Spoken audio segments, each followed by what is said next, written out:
Khublei shibun fibro ka result ka bade jong post jong Ayush ka bade hapo RIBHOI district ka written test mo ka result jong written test take lapan me.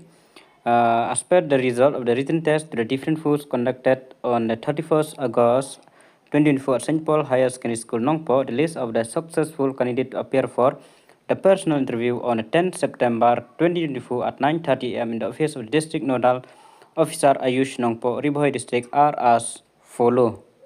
Tikine gibayo medical officer homeopathy Dr. Yada Ribamon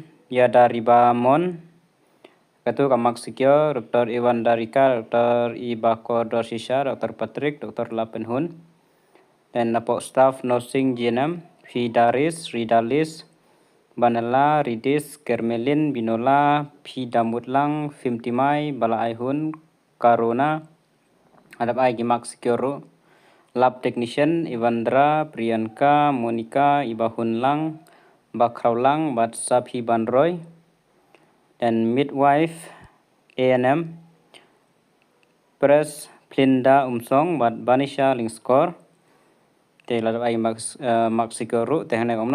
are to bring their original and relevant documents at the time of personal interview kaban long shipho September arjar sau khandai siteng po office jong district nodal officer Ayush nongpo RIBHOI district itangi nei gijing petip khublei shibun